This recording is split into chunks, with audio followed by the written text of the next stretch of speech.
I'm awake. All right. I'm alive. Have you been playing with your arcade machine at all? No. Damn it. I've been playing. It's ripped, chiseled, and jacked now. Well, what I do is I get everything. I spend 2 million hours getting everything set up, and then I never touch it again. Dude. That's my MO for life. Dude. Play your stuff, dude. We're doing Amigos. Yep. Just make sure. And I've got that sailing song stuck in my head. Yeah. I did that to myself. Stick with you. I did that to myself. I don't know. Do you know any other Christopher what's Cross that? songs? Go back up. That's Ant Stream. Oh yeah, I heard about that. You guys have talked about that on the gimmick. Yeah.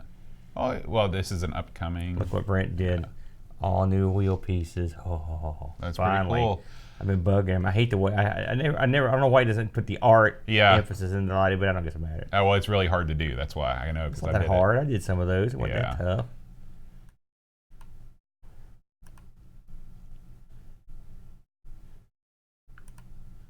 When did you do wheel pieces? I mean, a couple. Well, you remember you've been off the show for a long time. That's true. All right. Plus, remember I made all those envelopes. Those came in handy. Yeah. I forgot about the envelopes. Hey, Edvin. Hey, Duncan. Hey, free lunch.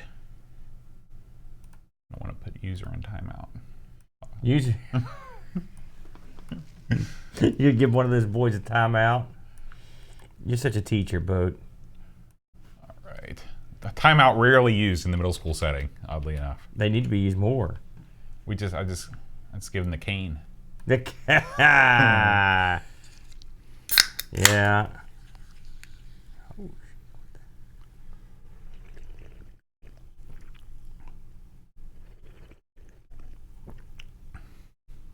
Your social media feed is frightening on many levels. It's garbage. I mean, literally, I was looking at this. I didn't mean to even come to this, but I thought, this is where I saw that Amiga thing. Like, this is an Amiga group. This chick right here. This guy's obsessed with, like, anime chicks and, like, hot nakery. It's like, why is this what's this? Don't get me wrong. I don't have a problem with it. But you're slightly off topic. Well, yeah, it's not like I've got, like, a porn feed on here as I'm flipping by. Somebody from the Discord sent me an invite to that. And I've been in there for years. June of 1775. We can just fire up some Trump. That probably won't give us the cease. No, I didn't tell it to this. You're like my grandma using the phone. No, this is what bothers me. Well, there's a multitude of things. I'm not going to look. I give up. There was no news. I was wrong. So what happens when I try? The moral of the story, never try. Homer was right. Did you take some of these? What? I'm going to bring some of these to the... Yeah, I did take I want to bring some of these, Duncan, to our Classic Computer meeting. Oh, good idea, on Saturday. And distribute the rest. I gave some to my students. We plastered all over the signs of Hurricane. Yeah.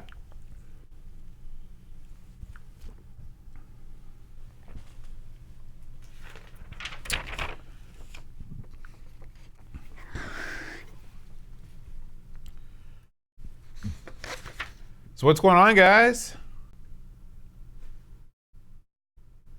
Yeah, I don't blame you, free lunch. I use Facebook primarily for promoting the Hurricane Community Band, and that's it. How'd you guys draw? We did pretty well for our first concert. Yeah. I'd say we had probably like 30 or 40 people there. I'd have rolled down if I was able to get out, and I'd probably just for fun. There's a good picture of us. I'll show you. We got shirts and everything. Check it out. Nice. How fancy. Yeah. It's funny. I was looking at this and stuff earlier, and Facebook goes up, and I thought to myself, if there's never been an easier time to get the hell off this thing. Yeah. It is nothing but the lowest level of infight. Mm-hmm. And it's this thing. It's just like you could record like a day's for the Facebook and then play it into infinity. Yes. Nothing would change. Yes.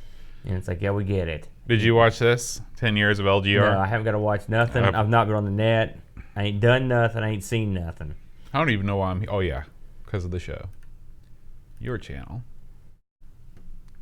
How you guys doing today out there in various lands? We've had a pretty good week, haven't we, bud? All things considered. Yeah. Tomorrow will be my day of rest before I get back into something. I'm sure Sunday I gotta do another show. I guess there's that. Well, is there something going on over at Matt's house? You're gonna go over and do some rock banding? I think I'm gonna take the day off. I'll be honest with you, man. Did Chad just stay? Is he just staying with Matt for the next 4 days? No, he went home. Oh wow. He went home, man. Drinking beer, watching Amiga. That's the way you do it. That's the way. I wish I liked beer. I wish you did too. There's Matt's hard lemonade. There's Mike's lemonades. There's extra extreme, super hard lemonades and stuff. That's as close to a beer as those are nasty. Well, they're like a wine cooler. It's like a Zima. No, it's a malted drink. Yes. You know what the malted alcohol FYI, is? I like Zima and I like wine coolers. Nothing wrong with those. They're great chasers for the heavier stuff. You don't need chasers. Period. Ooh, Disney. Did you see that BarkBit? BarkBit's here. BarkBit just embarked on 5 weeks vacation. In Sweden, everybody gets mandatory 5 weeks vacation at least. That's the way it should be. You need more than a couple days. You get burnt out, man. You get better work. I was talking to my partner about 4-day work week the other day. There's not a damn reason why we don't have that here. Because you're gonna be more refreshed. I worked a 4-week work week before. Now we worked 4. You worked 4 12s. No. We worked 4 10s. 4 10s. Or we worked 3 12s. Mm-hmm. All right, 36. And it was great to have that time off. It really was. Now I don't know if the places that have the 4-day work week now. Who are these places that have a 4-day work week? The only reason it came up is because we were reading about countries that have and their different work weeks, and there are some apparently that have this. Or it was I can't remember the exact. I can't sit here and say here's the exact facts. I don't remember. Because shift work is always like that. You work longer hours and you have more days off. 4-day work weeks where you don't work longer hours, like you just 4. So you just lose a whole day of productivity. Yes, that's exactly right. That's what the weekend is for. No, see that you're thinking like an American here. No, I'm thinking like think like somebody that can. Think about when you go in and you're not, and it's different. I've worked all over the world, man. It's all the same. It's not all the same. Yeah, it is. Okay. Don't make me supply you with charts and graphs. Don't make me supply you with real life experience. I get this a lot. So you worked every job on the planet boat? No, but you worked every single job on the planet. You know all the work weeks all over the world. Okay, tell me then. Prove me wrong. I will. I just can't do it right now. Right. Wait, so you win by default? Yes. Well, I'll admit defeat. I'm too tired to fight with you today. All right. Is that your announcements? I'd like to make the following announcements. I'd like to make... Okay. You're wearing that Bill and Ted shirt that you unwrapped live on the show. Yeah. It's actually Edge and Christian. Are they still around? Yeah, they're a podcast, see? It's a podcast. Is that Eddie Guerrero down there? That is. Eddie, Roddy Piper, Vader, Bobby Heenan. I thought that was the Nate. Nope. They kind of look similar. The Nate, that's Bobby Heenan, man. The Nate isn't dead. Is Bobby Heenan dead? Yeah. Oh. All those guys are dead. Even Jericho? Do you see Jericho on this shirt? Oh, Eddie Guerrero. I get those guys confused. Are you sure you're not drinking? Go over and pour yourself a cup. That's right. It works the opposite on the show. Okay. You ready to start the show? Let me pull up the site real quick and I'll be ready. Okay. Huh? Yeah, your shirt is so bright, it's literally blinding the watchers. It's probably because I have the curtains open. Hold on. It's beautiful out there, though, isn't it? It is. I like having that. It's a lovely day here in West by God, Virginia.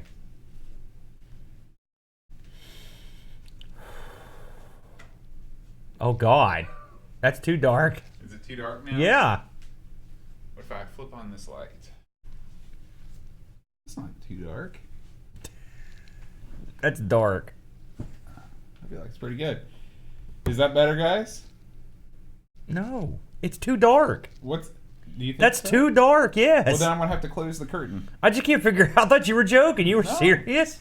I do most of my streams in the dark.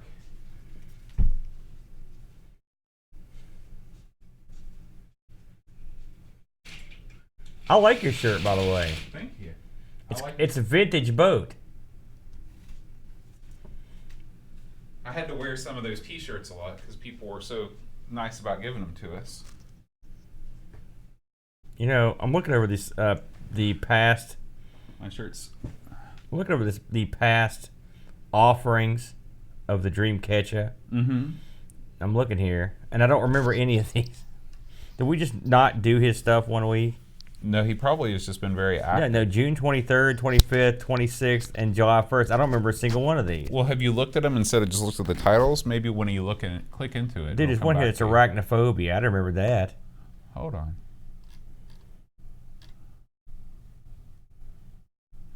Did we film last week?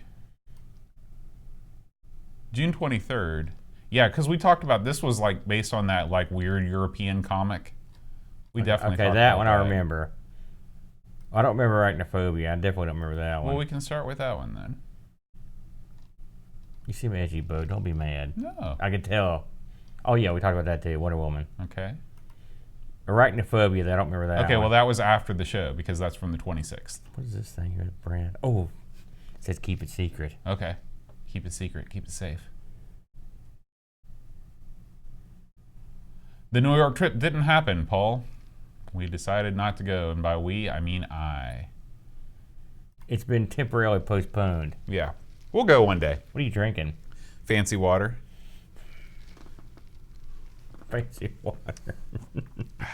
Do you like a good club soda? I don't. No. I did like that diet stuff you provided to mix it as a drink mixer that one time. The diet tonic water? That was absolutely that's the worst diet water I've ever had. It was also rather the nasty. only diet water I've ever had.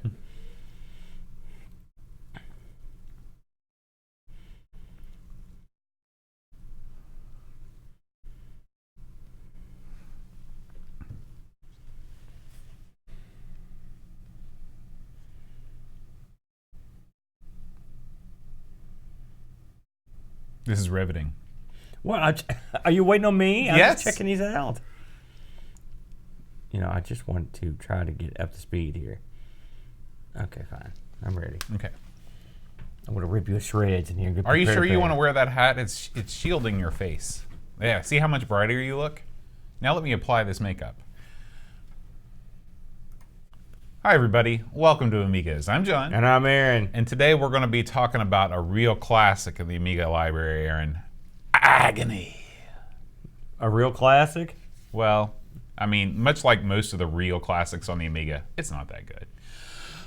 Your opinion. So, Aaron, this game is about an owl, okay? And there Yeah. was some talk on the Discord about what the best owl-related game on the Amiga was. I believe that Agony is probably the only owl-related game on the platform, but do you know of any other games that heavily feature an owl on any platform? Yes. I can think of a couple. The Winnie the Pooh games, there's an owl in Pooh's land, as I recall. Were there any Winnie the Pooh games? Yeah, I've got. In fact, I just unwrapped some for the Coco. Okay, I haven't played any. I'm trying to think. Let's see, owl-related games. Who is the most famous owls? Owlman from Mega Man 2. Okay. You also got the Tootsie Pop owl. Remember that guy? Yep, the world may never know. You got the Hootie. What's that guy's name? Darius Rucker, Hootie and the Blowfish. No, he's not an owl though. You got the owl guy from The Watchmen. Yeah. What was his name? Owlman, I think. And then you've got. We've got to be missing some major league. I mean, because owl is a pretty cool bird. There's the owl from The Secret of Nim. Okay. Wow. Okay. Yeah. Yeah. You know, that was the same fellow that animated Dragon Slayer. Yeah, Don Bluth. That's right. So this is probably the most active owl in a game, I would say. The most well-animated owl. Maybe the only owl you could actually play. Yeah. Sort of like Thanatos, you don't often get to play the owl. No, you really never get to play the owl. Yeah. It's a funny story behind the owl, too. I can't wait to hear I'll it. save that for later. Well, I'll tell you what we're not saving for later, and that's what's been going on this week in the world of everythingamiga.com, Aaron. Very good. So we've got a few offerings up here from the Dreamcatcher. Now, I'm not going to lie, Boatster. The first thing he's popped up here is a little story. It actually goes into great detail about the movie Arachnophobia. Now, this movie had John Goodman in it. Now, I've never seen this movie. I was going to say, I've never seen it either. And it seems like the kind of film that I would see, but I like spiders, man. Are you on the side of the spider? No, I'm on the side of the boot. Ah, okay. I don't like spiders. I've got a thing with spiders. They stay the hell out of my life, and I don't smash them. It's like you're like Indiana Jones. Right. If they get anywhere near me, their life is forfeit. I smash the crap. I don't like them. They're creepy and 8-legged. And so I always wonder, when this movie got made, I thought to myself, who would go see this film about creepy spider killing? Well, the answer is I don't think that many people did. But I mean, it's people remember it. Oh yeah. You know? I remember when it was new. I think there was a McDonald's promotion. Well, I wouldn't do a promotion with my food that involved bugs. Maybe that was not the case. Maybe you know what I mean? I think I would not do that. And I will say, having not seen the movie, I've not played the game. So there you go. Your mileage may vary on that one. But I mean, Dreamcatcher goes, he's got the usual still shots and all the crazy stuff here that you would expect from one of his articles. His next article here is "You Can Tell a Penguin by What He Has to Say." And this one is he goes into penguin games. I see a Pingo down here, which I'm not gonna lie, I love Pingo boat. As you know, now I can't remember. Did I show you Pingo, or did you know before I showed it to you? No, actually, Brent introduced me to Pingo way back when I first met him. That was the first game I ever played on MAME. Really? Yeah. You could have done worse, dude. I don't think the bulk of this is about. This is about a game called Crazy Seasons. Right. But Pingo's mentioned. He mentions several different penguin-related games. Penguins, unlike owls, penguins are much more often featured as playable characters. They're much more represented in gaming. Yeah. And they're also cute. Owls are more sinister looking. True. Penguin, you can't imagine a penguin, say, running up and eating a rat. What do they eat? I don't even fish. Is that it? Yeah. Snow. My boy got to actually hold a penguin, or like pet one and really? stuff at the zoo. Yeah, well, you had to pay. Don't think you didn't have to pay. But they let him. That was pretty cool. Tree actually got to hold one too, so that's kind of neat. I sat in the lobby. What's been going on at the over on the ARG beat, Aaron? Last week we did our riveting look, if I may say, at the Fairchild Channel F. Now this is the first. Whoa, that's audio. This is the first episode of ARG that I have not yet watched because I've been on summer break. My schedule's been interrupted. So tell me about this episode. You got no interest in the Fairchild Channel F. I love love the Channel F. Look how striking a figure I am. The striking is the word that I would use. Fairchild Channel F, an interesting machine. It was the forerunner for a lot of what console gaming became. It was a console system with a twist, right? Because that was the Odyssey that all the games were actually on. The system. Yeah, this actually had cartridges. Okay. They looked like big 8-tracks, and they sometimes had multiple games on them. It's got way more to do with the Odyssey 2 than the Odyssey 1 in a lot of ways. The controllers, you kind of hold it like this, and there's a little knob, and you could actually twist the knob. Pretty cool controller. They were. Well, I've never actually held one. I'd like to. I will say that I liked my game. It's super simple. And Brent's was okay too. Actually, they were both pretty good games. But I mean, this is the most basic gaming you're probably going to do. So this is on several levels below the Atari 2600. You'd say? Not several. No, okay. I wouldn't say that. I'd say maybe A level. I will say this. Let me put this in perspective. The Atari 2600 had double the amount of memory that this thing had. So I believe, as I recall, this thing had 4K. Of memory, 4 kilobits of memory, so it was a very low end. But it was interesting and fun to play with, and we had a good time. This is where these home consoles escaped just being Pong derivatives and tried some different stuff. So yeah, that was fun. I did a stream. Actually, I've forgotten to change our headliner on our YouTube channel now, so it looks like I'm still streaming ZX Spectrum, even though we're recording Amigos live. I streamed some ZX Spectrum games, Aaron. One of my favorite pastimes is going through all the great cassettes that were given. And who was the guy that gave you those cassettes that you gave to me last week? Oh gosh, I can't remember. Okay, I tried to give him a shout out on the stream, and I couldn't remember who it was. I'll have to go back and look. I kept a little box. Yeah, thank you, that guy. But I've gone through. We do a little bit of Gobbler, which is obviously a Space Invaders ripoff. We do some Grand Prix Simulator, another Oliver Twins joint. This is a pretty interesting game. It's a very drift-heavy racing game, top-down, pretty high quality. And finally, we couldn't escape the stream without doing a Horus game, Horus and the Spider, which is yet another in the vast pantheon of Horus games released for the ZX Spectrum. Horus was really the mascot of the ZX Spectrum before Dizzy came along, I think. Horus is a strange-looking cat. Well, he's just as God made him. Nice save, Boat. All right, so now talk to me about, Aaron, Amigathon 2019 is coming soon. We're less than 2 weeks out. We're just over 2 weeks out from Amigathon 2019. And hour 16, how close are we to the end now here?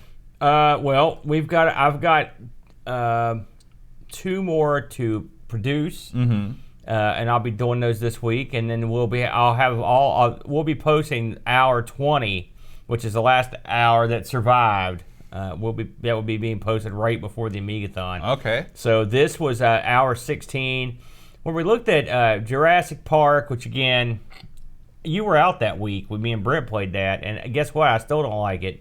I played this game extensively when it came out because it was ages. I never think it was that good a game. It's not that great. Then we did that tracker game on here that I really liked. It was sort of like a Rock Band, a Tracker Hero. Right. And that came out of nowhere. To be honest with you, like homebrew. I don't know. I wish I knew who suggested it, but it was a lot of fun. And then we also had a round of Sensible Soccer. It's funny. I have no recollection of this game of soccer. No. None. So I don't know what was happening. But one thing I do know, if you're going to watch Amigathon 2018, there's going to be a hairy-legged man crouched on the couch behind us. And a man in disco hair. But we had a lot of fun. And I will say... hour 17 should be out in the next 2 days. I'd say we'll put that one out. So they're coming, and hour 17 is particularly amusing. So but they're all, if you want to catch up and get ready for the new one, what you should do is go back and just watch all of these hours in like one weekend. Mm-hmm. You get ready to go. That's right. And finally, I have, actually that's also from a week ago when I put that out. So never mind, we're done with the everythingamiga.com site updates, YouTube channel news, etc. Have we mentioned Gary's? We did talk about the keyboard. Oh yeah. Last week. Now awesome. One thing that we didn't mention actually was our last episode of Our Sinclair, our sister show. We covered RoboCop for the 16K, the 48K version. And I guess we talked a little bit about the 128K with the music and stuff like that. But if you're interested in getting your weekly dose of ZX Spectrum action, check out Our Sinclair. I went back and played this a little more this week. Did you? Yeah, well, there's a reason. Someone made a comment on there about on our video about something. I was like, I'm going to go and try to at least do better. Mm-hmm. And I did. One thing, and we've sort of mentioned this before, but a lot of these Spectrum games, and some of the Amiga games too, really, people would spend weeks or months mastering these games. And these are better players than we are. Oh, yeah. Boat, especially you. And so I feel like sometimes we stink because these games weren't meant for us. They were meant for people that are going to spend a lot of time and they want a lot of jack for their money. That's man. right. I think that's fair. I did do better at this than my second go around. And this game didn't seem to be unfairly difficult. It's a game of memorizing the levels and the enemy placements. Yeah, I sort of think that's unfair, but well, personally, because it's not a game of skill. If you're it's a game of memorization skill. But I found it incredibly difficult, and parts of it where you just can't get past, you just gotta lumber through like an idiot. But still, it's not bad. It's not a bad game. No. Oh, Lobsterminator in the chat says that he thinks that he requested Tracker Hero last year. So thank you, Lobsterminator.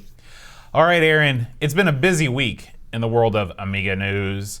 It's time to talk about Amigathon. We just finished talking about it. We're going to talk about it some more. Yeah. July 20th, 2019, right here in Amigo Studios. You can be part of Amigathon. We have raised $781 as of yet, almost halfway to our goal. The evening schedule, or the day's schedule, is almost completely full. I think we have 1 or 2 spots left. But feel free to go to amigathon.com and donate to fill those out. Or you can just donate just to support Children's Miracle Network hospitals, which is what the donations will be going to once the schedule fills up. Actually, all the money goes to Children's Miracle Network.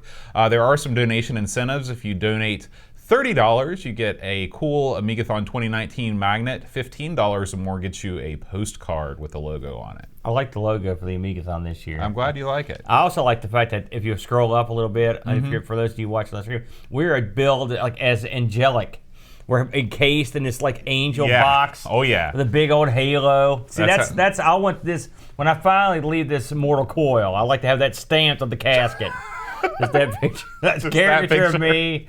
I'm on there too for some unknown reason. Even though I died decades before. We can get twin coffins, and then whichever one of us goes first, the other one is mandatorily killed. Hey, stuffed in the coffin. That's not a bad idea. So, Amigathon 2 weeks away. Here's something that before we go any further, Aaron. Yesterday was a special day. It was the birthday of our country, the birthday of this great nation, America. Yeah, man. But really, there was another celebration going on over in England town. Oh yeah, England town. England town. That's what they call it when you're local. Pixels at Dawn had a birthday yesterday, Aaron. Oh yeah? He did. How old is the Pix? Pix and me are the same age. So somewhere in the lower 40 zone. No, come on, man. 38. 38 Pixels at Dawn. Sure you are. Me too. So I wanted to give a big shout out to Pixels. Pixels is the chairman of our Amigos Game Selection Committee. He's like Frank Sinatra. Yeah, he's the chairman. He runs he runs the polls that close every week. He is the person that lets me know what games the Game Selection Committee pick. He makes all those awesome travel log videos when Amigos goes on the road, and he goes to all those shows in England we can't go to. Outstanding, yeah. Yeah, so happy birthday, Pix. We love having you as part of the community. Thank you for being part of the Amigos. We're like the weatherman on the Today Show. When like a special shout out to our good buddy like Gertrude. I saw who was the guy that was famous for that? Not Al Roker. Willard Scott. Willard Scott. I saw Willard Scott at the Cleveland Clinic one time. Oh yeah. When I was up there. Did he give you a shout out? No, he looked very old and feeble. I think he's no longer with us. Really? He was a big guy too back in the day. Oh yeah. All right. Speaking of Pixels at Dawn, he tipped us off over in the Discord about this video. This is this guy. Oh my gosh, I don't know. Gather is really not being cool right now. I want to go to the site, not open it up in a thing. That's all right. I guess we'll just deal with it. This guy, have you heard of this guy before? Retro Recipes? I have, and also his legendary hair. Yeah. Well, not only does he have legendary hair, he's also got a legendary voice. This guy sounds like I don't know what he sounds like. A real smooth, a real smooth talker. DJ type. Yeah.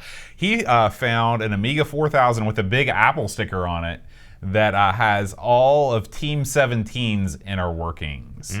So you can check that out. I haven't seen this yet, actually. Yeah, it's really, really well done. He's really done a good job filming this. This guy does top quality work. I hadn't really watched a lot of his stuff before, but I'm going to start. I subscribe to his channel just because he's got such a great voice. You see those robots he's got in the floor back there? I'd love to have some of those. Those look like the things you see on Starcade. Remember those? Robots are outstanding. I think we can both agree on that. Absolutely. Yeah. So anyway, make sure you check out this guy, Retro Recipes, and his Team 17 Amiga 4000. Okay, I'm going to look into that. It looks good.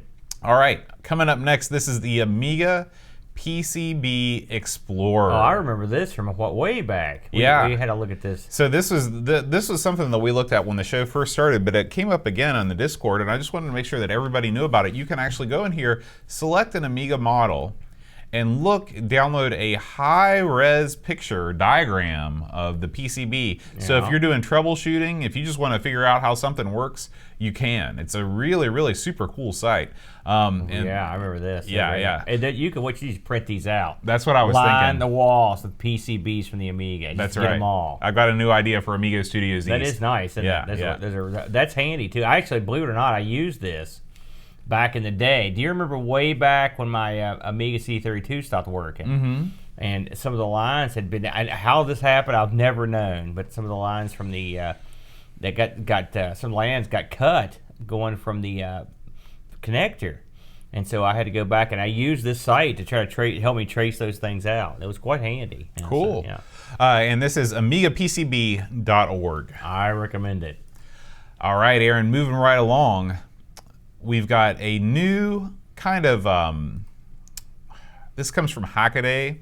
Yeah. And You know, these FPGA units are all the rage these days. I've heard that, yeah. Yeah. For those that haven't moved on, that have been woke to the reality of the atomic Pi, those still lingering in the Neanderthal-like mists of the FPGA. If you want to get your board online, you can get online with this ESP8266 doodad. This article on Hackaday talks about how a user using their FPGA to emulate an Amiga can use this board to get that emulated Amiga online. Yeah. Do you think this is a bridge too far, Aaron? Having No. to buy a special board to get your emulated board to simulate going online? It is wacky. But I will say this. I like Hackaday. However, since you brought it up, they wrote an article. I'm pretty sure it was Hackaday where I read this. They wrote a review of the Atomic Pi about a month ago, and the reviewer was let's just say he put the hack in Hackaday. This was a hack writer, and if you're listening, you're a hack, sir. He did a crap job reviewing this board, and he buried it deep beneath the Earth's crust like a jerk. So you could bite it, sir. Well, I'm glad. This looks wacky. And you're right. A bridge too far? I mean, I think that sums it up. I mean, they should have called this article a bridge too far. If this is your bag, though, let everyone do everything. If you want to get a secondary board for your simulated primaries, whatever, it doesn't matter. Do it. I mean, do it. Do it. Get several of them. Yeah. Go crazy. It's a free world. Now, this is a podcast that I found out. It's not a podcast. This is a blog called RamOK. It's a podcast if you have the computer read it to you. That's true. Like the Amiga News. The text-to-speech, News, right. So this site gives you, there's tons of retro podcasts out there. I've heard that. There's a lot. There's more than a couple. And say that you don't want to actually listen to all of them unless it's something that particularly interests you. Okay. What RamOK does is they've got this selection called AV Output, where they give you a podcast and YouTube roundup of all the most popular channels and shows on the net. Okay. Why did that bring them up? I don't know. Because they list us at the top of the list.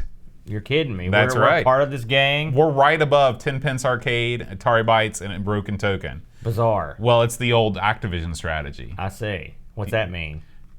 Activision formed their company so they would be first above it. Is that Yeah. Is that why we're there? Yeah, that's why we're there. So they got Amigos and our Sinclair on there. Yeah, Double yeah. trouble. Yeah, so check these guys out if you want to just get a quick roundup of what was featured on each week's podcast for that week. They've got all the big podcasts on there. I just gave myself, as I joked with you just now, I gave myself a brilliant idea for my brand new show. Okay. Are you ready? I'm ready. Okay, so we love podcasts, right? Mm-hmm. All right, but who's got time for all these podcasts, right? Now, I would love podcasts based on stuff that don't exist, all right? Sort of like when we started this show, right? So what do? You go find some sucker's blog, right?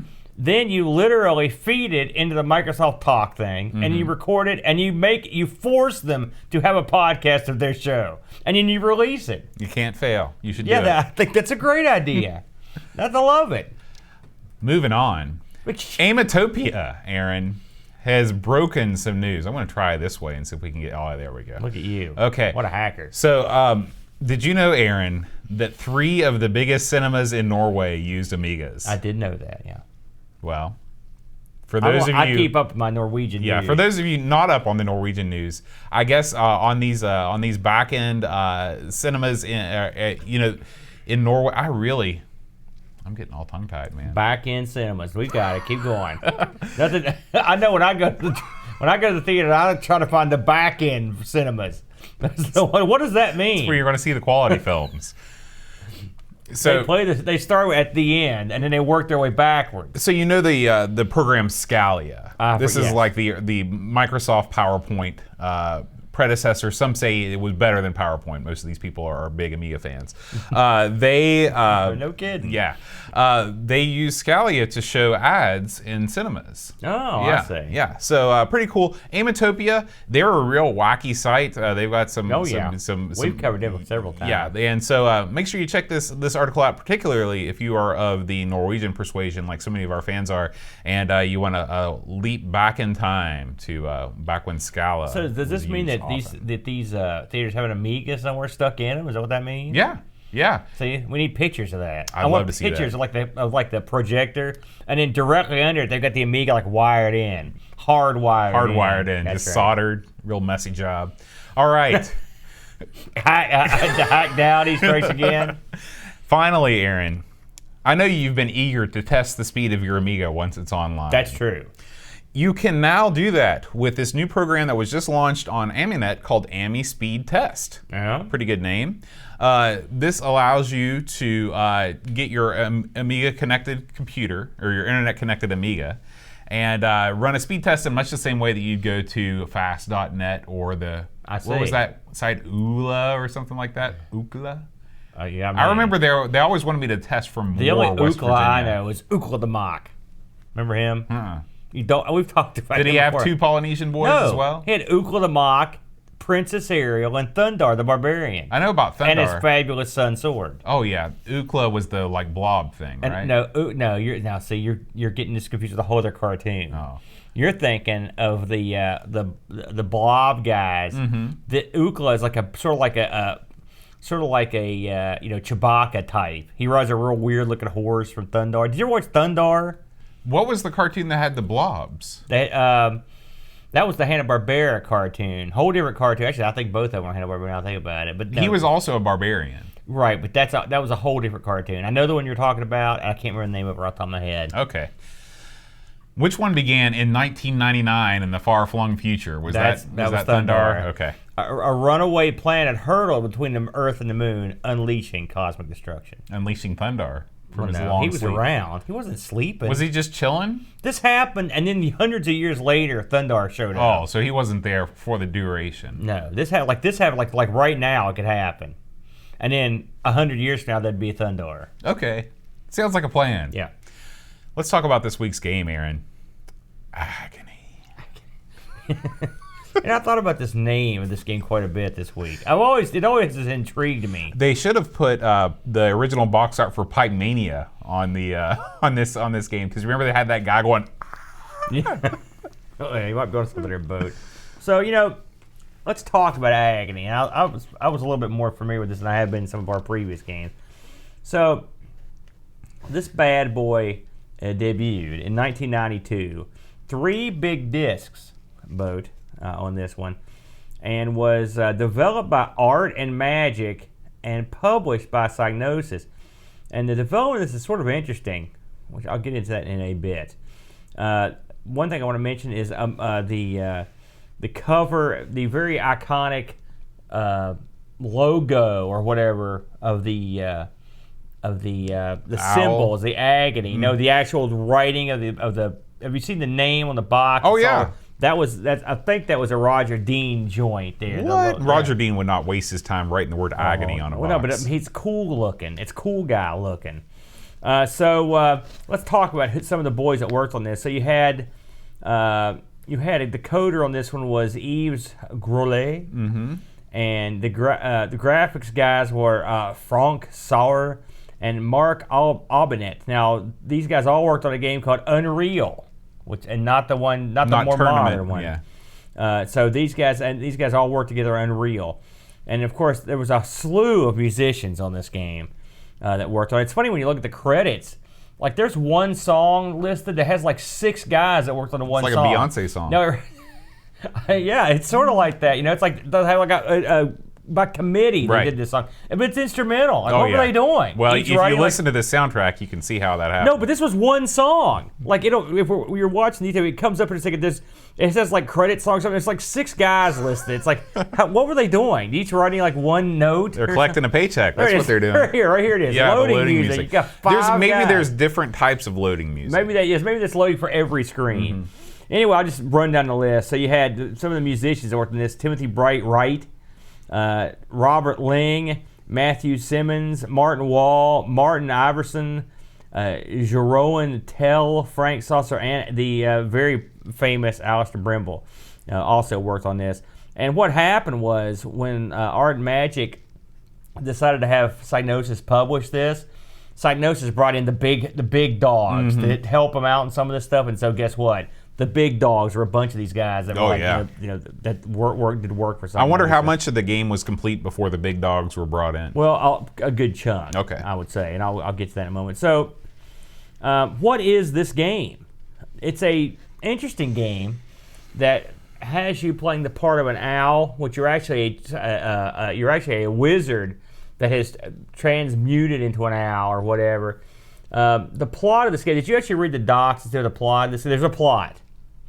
And it's funny this happened. So when these fellas were making this game, they said, and this is a quote, I read a blog from one of the guys, they wanted to do something, they'd seen Shadow of the Beast, and they were like, holy crap, this intricate opening, these layered scrolling screens, we got to get us some of this sweet action. Sure. So we're gonna get in on some of that stuff, and so they decided to make a game that had all these elements, right? So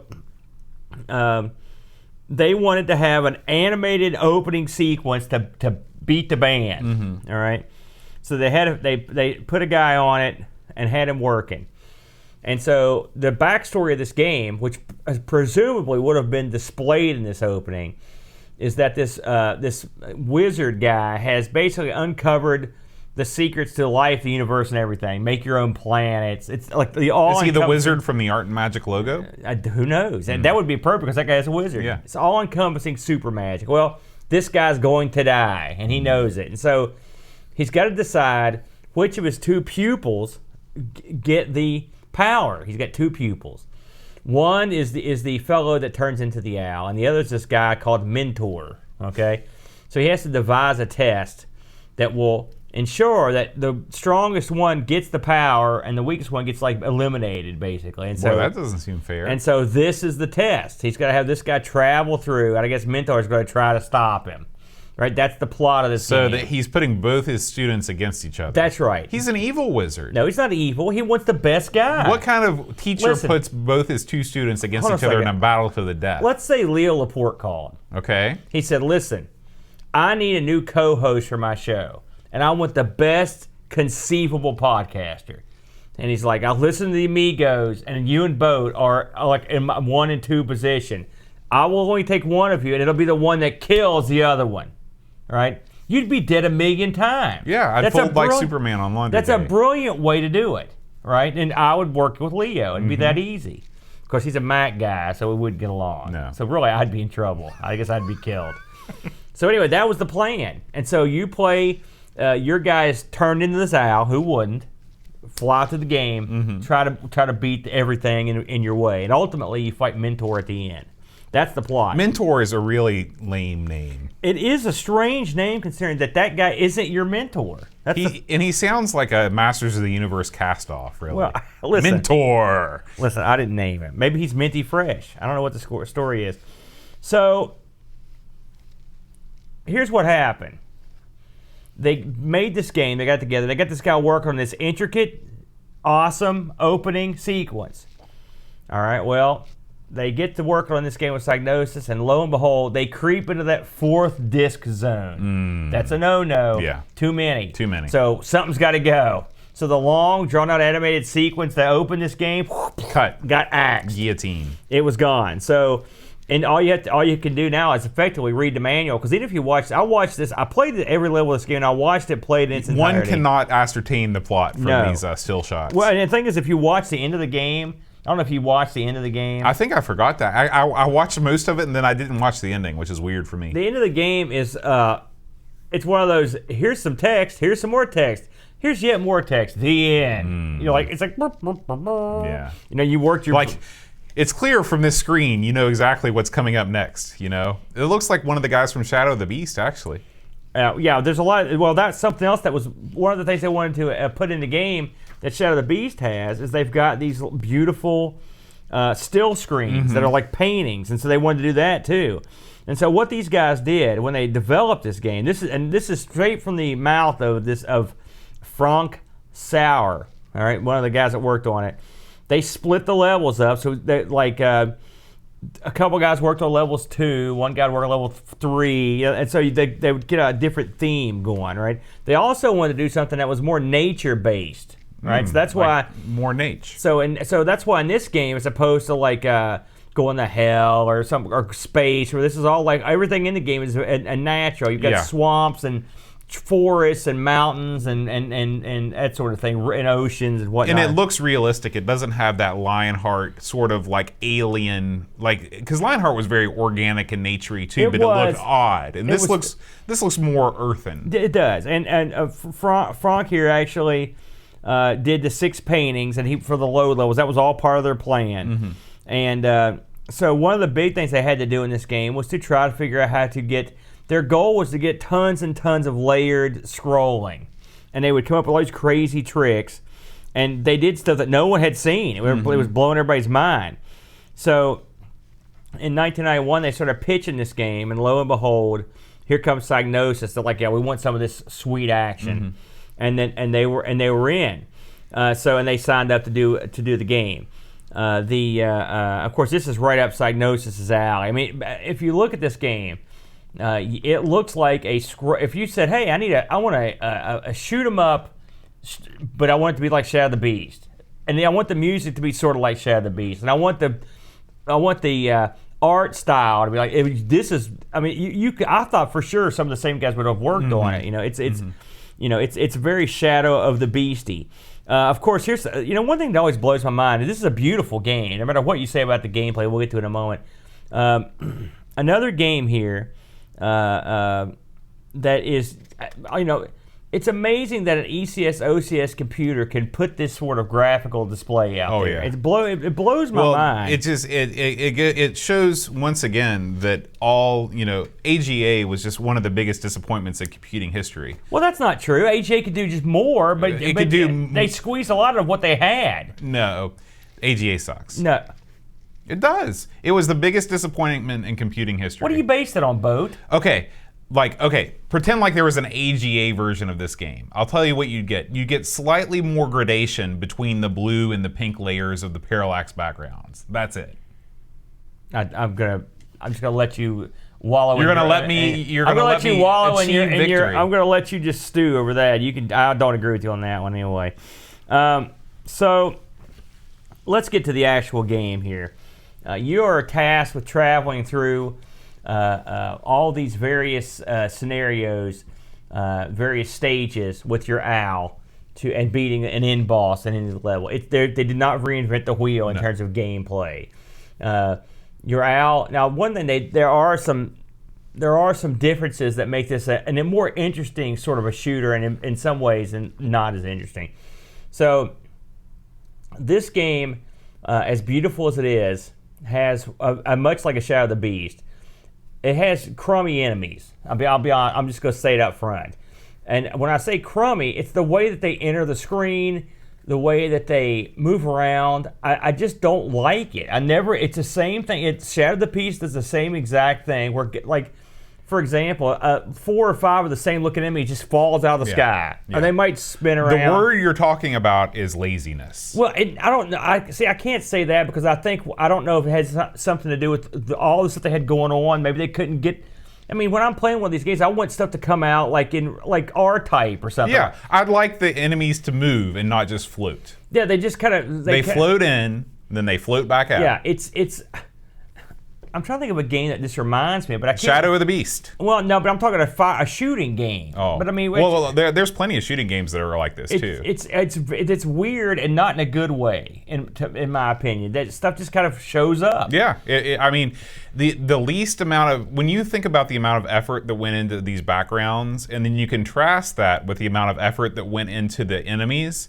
It's such a stark contrast. It really is. And the thing is, the enemies don't look bad. That's not that. It's just the way they travel. It's like if I took a very beautifully drawn picture and took my mouse cursor and went, and that because the enemies aren't animated, right? For the most part, now some of them are, but for the most part, they just it's like a picture of an enemy, and it just goes, and you're trying to shoot it. And it's like, well, that's kind of lame. There's something spinning. The bullets in this. They're yellow, and they look real out of place, don't they? Most of the enemies are monochromatic. Again, maybe you're starting to run into some of the color limitations. I don't know if there's an issue on the back end there, or maybe they couldn't think of a way, if they made the enemies too colorful, maybe it would take away from the backgrounds. But it definitely doesn't do the game any favors that way, especially when you look at how beautiful your owl is. Your owl's a work of art. It's remarkable how well animated. Yeah. The owl is big, and so that's and funny. The owl being so large is probably the hardest aspect of the game, because I didn't find this game particularly difficult. Did you? No, I mean it's definitely on the easier side of the shooters that we've played recently. So that was nice. But I mean, what was hard about it was just the fact that your owl was so large. Mm-hmm. And this is you could subtly lose all your men in this as easy as pie after you think you've crushed the level. I did that a bunch of times. Now, luckily, I found I don't know. Did you use the cheat on this? I could not get the cheats to work. All you have to do on the screen, when the game starts up, there's this sort of piano piece to play. You type in fantasy. Right, and it works perfectly for me. I didn't have any trouble. Did you play this on the real Amiga? Maybe I played on both. Okay, I couldn't get the cheats to work for me. I don't know why. And the cheat allows you, among other things, to give yourself extra man or a power up. Yeah, when I would try and push the various F keys, I would get just like the game would skip levels, but it wouldn't let me move. It was real odd. So let's talk about so basically, yes, you're an owl. You scroll from left to right. You shoot bad guys. You shoot an end boss. Okay, there's that. Mm-hmm. Now let's talk about some of the more unusual aspects of the game. There are power-ups in the game. Now power-ups can be anything from an extra life to a spell, which I'll get to swords. Mm-hmm. And the swords... How did they explain the swords I was going to get to that. You basically, when you pick up swords, they just sort of hover. You can get two. One hovers over you and one hovers under you. And as you move forward real fast, they'll slightly change their aspect. So you can. It's like they don't keep up with the speed of your character. It's actually a good thing. Yeah, because you can actually get kind of, in a weird way, you can do a little. It's like a stabbing action. I found the swords vital to getting anywhere. But here's the thing about it. Why are there swords? Could they not have come up with something else? Like little owls or sparrows? Yeah. Or balls of light or something. Swords, lame. I just think they look, and the thing is, it makes it look stupid to me. Yeah. I didn't get that. It does take away As from the a weapon, it's fine, but it's just dumb. Another thing your owl can do, and this is, it's funny, I played this for years and had no idea you could do this. So I was stunned to find this out when I played this Sunday. Of course, you have access to an entire spell book. Now, I've picked these little scrolls and stuff for years, didn't know what they did. Well, you've got spells. The spells are handy dandy. I mean, obviously. Now, the WHD load versions that I played had mapped the spells to the second button. So we hit the second button, because the rule book says if you hold down your fire button for a certain amount of time, the spell book will come up. Whatever it is, when you're using a spell, the game pauses and stops. Mm-hmm. And you've got a list of spells, and there's a goodly amount of spells in there, probably like 12 spells. Mm-hmm. And what the spells do, they range anywhere from pausing the action and just letting you shoot everything on the screen, to giving you rear shooting, to giving you more oppressive front shooting, to like a heat-seeking thing. And you better hope you have the docs, because there's no text accompanying what does it tell you up at the top? It tells you. It tells you what they. Well, you've got to decipher what that stuff means. Well, that's what I'm talking about. But I mean, it does tell. It says, okay, this is whatever. But you. Well, I went through and tried every single one to see what they were, before I even really played that much, because the way I know. But there's ones where it causes like a shield to be around you, like a plasma shield, I think it's called. And then there's one that has like a light version of you that goes up and sort of like attacks everything that comes on the screen, while your other version's in the back. And then there's one that simply makes you indestructible for a certain amount of time. And these are handy to use in the game. The problem is, you have to go a certain distance before you get access to some of these. It's not like you could start off the game and just go bananas. Unless you use the cheat. Unless you use the cheat. Yeah, and then you can give yourself power-ups and whatnot. But I think I thought that added an interesting aspect to the game. It's sort of like if you're playing like a Raiden or an R-Type or something, and instead of just dynamically giving you a power-up, you get to pick. Mm-hmm. But one thing it does do is slow the action down when you're going to use them. Now, you're not going to be sitting there knocking spells off left and right. You're going to be using them whenever you need them, but still, it stops the gameplay temporarily. Yeah. I mean, I'm not really sure how they could have gotten. I guess they could have maybe made a second bar, like a black bar down at the bottom of the screen, and mapped your number keys. I'm not sure of a better way. I mean, pausing the action isn't the worst thing in the world. Oh, I didn't have a problem with it at all, but I can see where it would bother you. Now, let me ask you this while we're on the subject. How does this stack up against? I mean, you've played like Raiden 2 and all those games where you get power ups as a shooting game. Do you prefer just to have the power ups come right up on the screen and you just pick up the one you want, or do you prefer this spell level thing? I'd rather just pick them up because when I'm playing an action game, I want nonstop action. I don't want anything getting in my way. Understood. I thought this added. I mean, I will say. Another preferred way of doing things would be the Deluxe Galaga way and giving you a shop where you accrue credits and then you buy your power-ups. Yeah, and even another way still is if you play Alcon. I thought that was a pretty good system. That's where you shoot the power-up to get the one that you want? No, in that one, you've got a selector button, and so you can every time you get a power-up, there's a grid at the bottom and it goes to the next one. Okay. And if you don't want that one, you just skip it until the next one, then you hit the selector button. So there are a couple ways to do this, but I will say, I think this way, I'm going to give the game credit here. I think for this sort of game, especially if you actually get into the backstory and stuff and the guy's a wizard, it makes sense that this guy would have a spell book. And so it's a shame that didn't come across that well without reading the documentation. But it does make sense for this particular game. Let's talk about the levels. You've got you start off with this ocean level. Gosh, the animation on that level is out of this park. Isn't it? Every level in this game has amazing animation. The background animation is just unreal. The water crashes. The multiple layers of background is astounding. And you've got layers up front where it's like shipwrecks and stuff. Yeah, this game has got to be the most background layers of any Amiga game. It's so, and then you've got that level. Then you've got sort of like a lowlands forest level.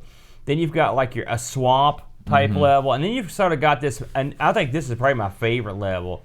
There's a level where you're in this mountainous zone, and it's like a upper forest level, and the trees sway in the background, and there are these walk paths, like a rope bridge that are tiny, these peaks off in the distance, and they swing back and forth. Yeah. And occasionally you'll see a guy up on a cliff with a sword held up and get struck by lightning, go like, yeah, or a unicorn up there. And I kept thinking to myself, man, I wish I was in that area. Right. I want to be playing that game. That area looks so much cooler than what I'm doing. Look at that. There's a unicorn back there. Or there's one where there's a dragon.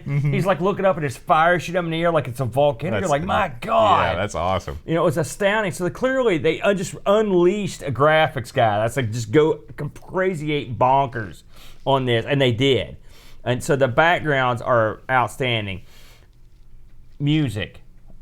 You're a musician. You heard all these tunes. This game is sort of polarizing in its tunes. What did you think about the tunes overall? Oh, it's awful. You did not like any of the tunes? What about the opening piano piece? No, I'm talking. No, okay. In due fairness, I have not listened to the full soundtrack. Okay. I mostly the piano tune at the beginning is fine. Whatever. It's very moody. Yeah. The tune that plays when you first start the game is so jarring and out of place compared to it doesn't even sound like music. It's like somebody had one of those Casio keyboards that could emulate the orchestra strike. Yeah. And they played every note. I will say, someone fell in love with the orchestra strike. That's exactly right. I'm glad that we're in agreement with this. It's funny. I'm no musician, but even I will say this: it puts you on edge. It does, because you're like, God, this kind of mood music. What's happening here? I immediately turned the music off and listened to other music while playing. You turned it off? Yes. Oh my gosh. Well, it's a mixed bag. It's funny, the opening piano tune. If you remember the very opening tune, and I don't mean the woodwinds Shadow of the Beast music. I mean the part where it plays right when you actually first get on a screen that stuff's moving on. It's kind of this moody kind of. That's what it reminded me of. It was kind of that moody piano thing. This is super moody piano music that starts the game out, and it's okay. I was kind of like you. I didn't think the music was garbage. I thought it was okay. But it wasn't. It was odd to me. It was not as good as Shadow of the Beast. I will say that. Shadow of the Beast has got great music. It does. It's got outstanding music in it. I did play every level of this thanks to my little cheat. I watched the whole run through. and the levels are range from pretty awesome looking to astounding. Like I said, as we mentioned, I just had to look up here. They're on this the very last level here with all the stuff on fire and stuff. The fire effects in this are really good. I mean, this thing surpasses almost every Amiga game graphically that I could think of. I can't think of. I mean, can't think of anything that's like looks this top good. of the food chain. This I mean, is in terms of parallax scrolling animated backgrounds, there's nothing else that can touch this. Oh, while I'm thinking about it, often people think to themselves, look at these guys, they put the owl in there because that's Psygnosis's symbol. I always thought that, and Psygnosis did the game.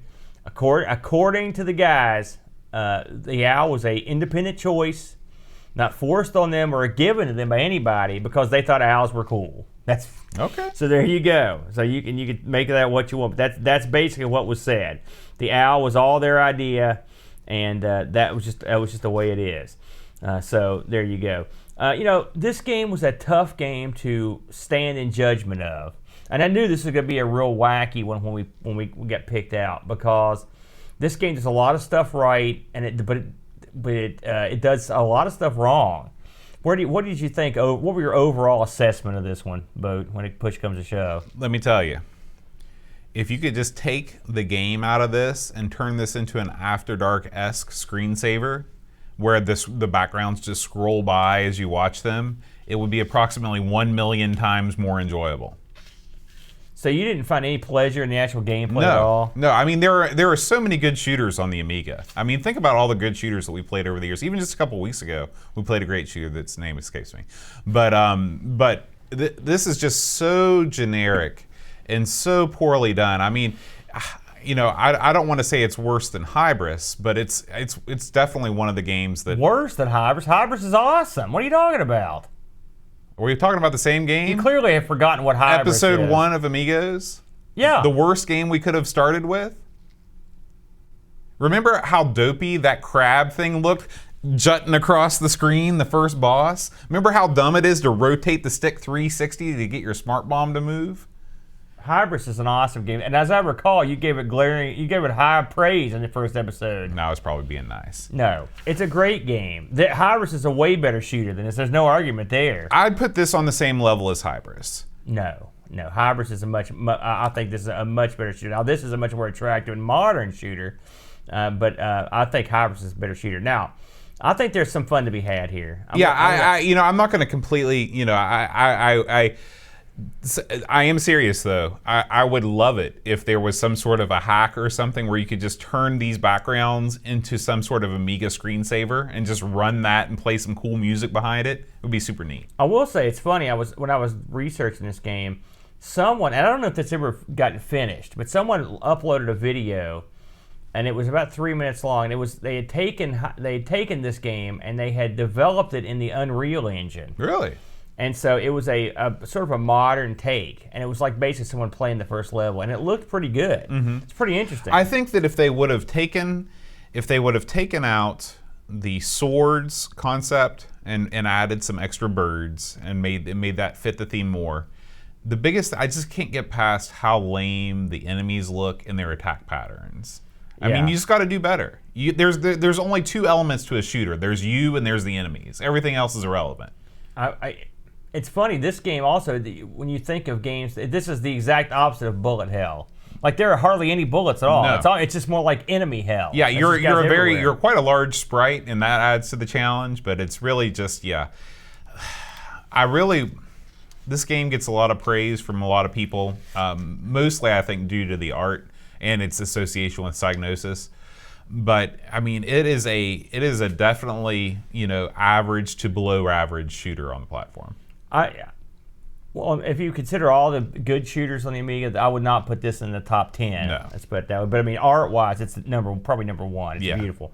The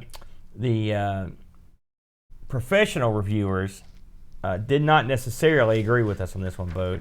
And I think I liked it a little more than you. But the folks over at Lemon gave it a 7.74. Mm-hmm. Amiga Action gave it an 86. Amiga Format gave it a 60. That's odd, which I'll have to read that review.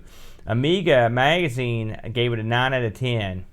And then Amiga Mania, 62%. Wow. So Amiga they're really Power gave it a 78%. kind of all over the map here. CU Amiga, 85%. The 1 gave it an 84, and 030 gave it a 87. So you're probably looking at, if you average all those out, you're probably looking at somewhere in the B to C range.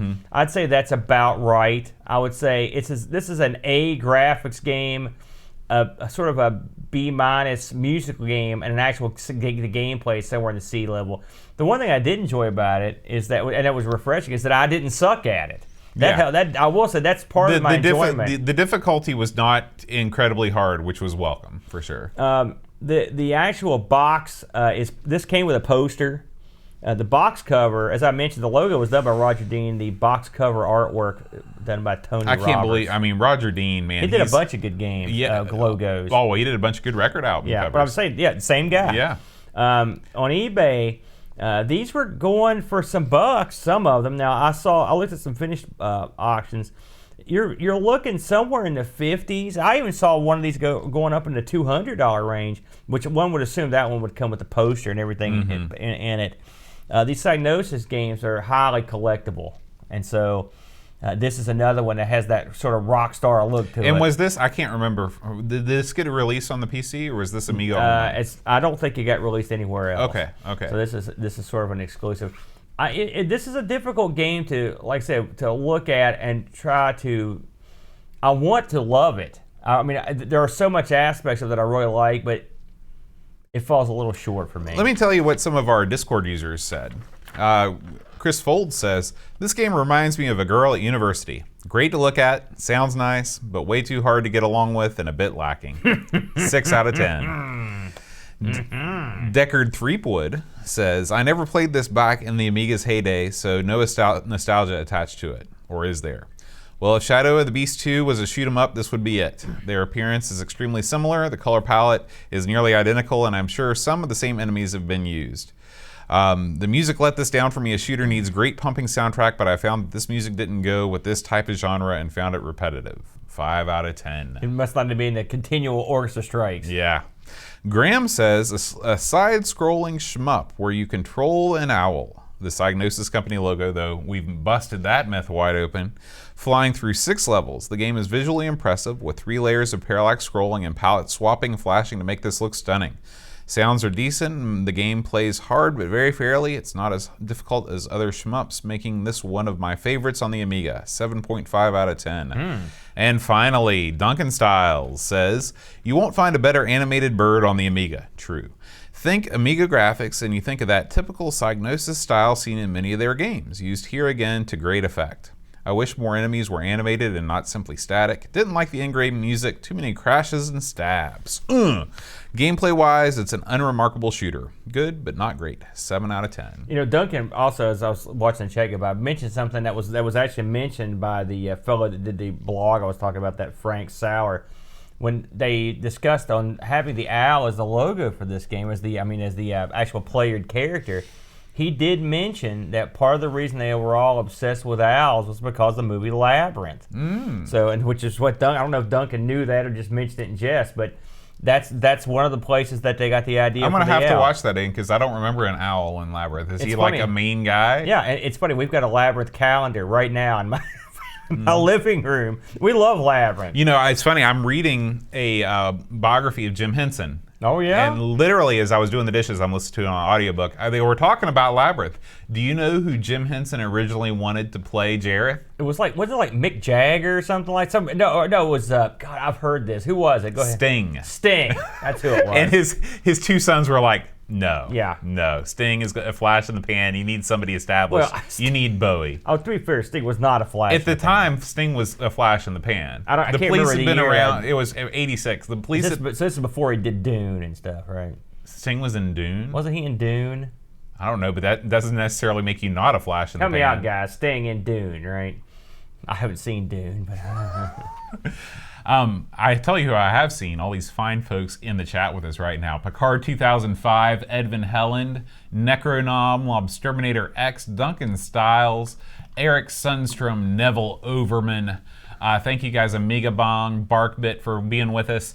We record Amigos almost every Friday live around 5-ish, 4-ish, somewhere around there. Feel free to subscribe to our YouTube channel, Amigos Retro Gaming, and watch us live. Join in on the chat. It's always a good time. I also want to announce the winners of last week's supporter song challenge. As always, if you'd like to support the show, you can find both ways to support us, either on Patreon or through PayPal at everythingamiga.com/support. I want to congratulate Kate Fox and Pixels at Dawn. Last week's Patreon song challenge was Bicycle Race by Queen.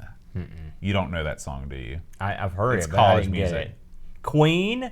I don't like know. Queen. I don't even know what college music is. Clearly not.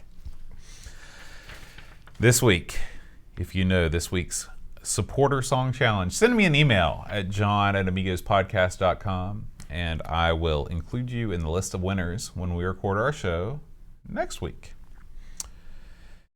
Deckard, Threepwood, Gary, Heather, Free Lunch Date, Fight Kate Fox, David Pickford, Cameron Armstrong, Andy Jones, Lobsterminator, Craig McClellan, 10-minute Amiga Retrocast, Counting Virtual Sheep, Bernard Quinn, Retro Man Cave, Tim Drew, Simon Rose, Joseph Harrison, Kyle Eder, Rob O'Hara, Howard Nibbs, Matthew Lara, Moore, Andy Craig, Shanzo, Darren Lowe, Max Collin 419, Bogbid, Roland Burke, Andrew Monks, Joe the Zombie, John Cook, Dan Ross, Leaf Kalan, Alan Kebab, Checote, Level, John Marshall, Matthew Perron, Ricky DeRoche, a creepy dead boy, Figgy, CTZ, the Slow Norris, Stefan Sorgard, Mortensen, Edvin, Helen, Blindo, 75, Christopher Hassel, Ravi Abbott, Chris Foles, Dreamcatcher, Lauren Giroux, Graham, Vebke, Lane Denson, Adam Battersby, O'Brien's Retro and Vintage, Gary Huckasey, Brian Jones, Paul Harrington, Duncan Styles, Tapes from the Crypt, Josh Nan, Adam Bradley, Jonas Rulo, THT, Eric Nelson, Kim Tommy, Homebridge, Stad, Daniel Bingston, Brutal Barracuda, Darren Coles, Jason Warrens, Pixels at Dawn, and Kjolbjorn Barman. Nice. Thank you. I got that one. That was Mick Jagger. I got that one. I wouldn't Sting. No. Next week, Aaron, we're taking a dip into the pool of point-and-click adventure games. Our favorite pool to enter. You love that pool, don't you? I do. It's Heart of China. That was a Blondie song, I think, right? No. Heart of China? Mm-hmm. I don't know. I don't think so. Looks like the real thing. Was that Blondie that sang that? You're taking Heart of Glass. Well, China, glass, it's fragile. Yeah, well, that's true. Roger Dean, bringing it back on in there. You like Blondie? Were you a Blondie fan? No. Debbie Harry? She's one of these girls that was 40 when she was famous. She was already sort of old, and now she's just, ooh. Are you bad-mouthing Debbie? Yeah. Why? You didn't like Blondie? They came out in the early 80s like a bomb. Oh yeah, they were huge. They were awesome. But she was a playmate in like 1965. But she's still awesome. She was in that punk movement. She's been around forever. She was in the punk movement because it was the popular thing to do at the time. Oh my God. She also raps. Do you want to hear her rap? I've heard her rap. It's no good.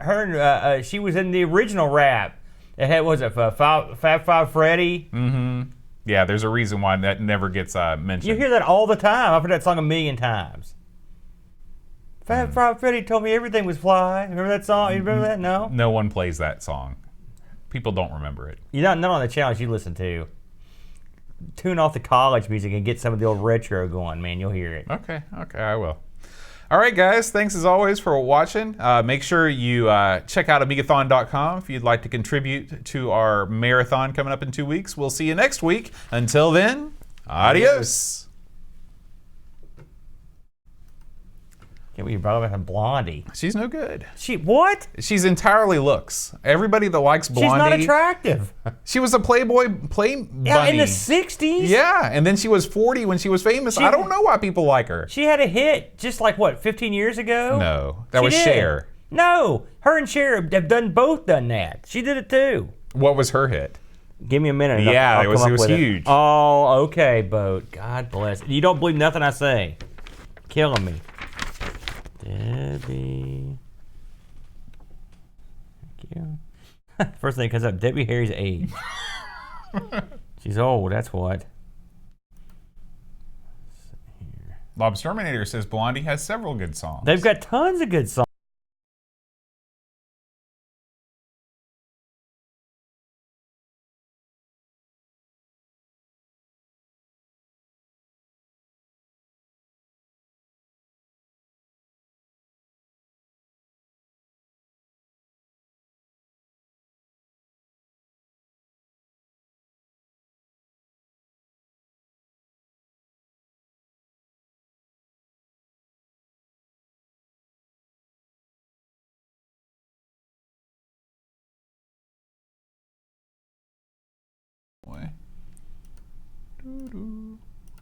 Okay, sorry guys.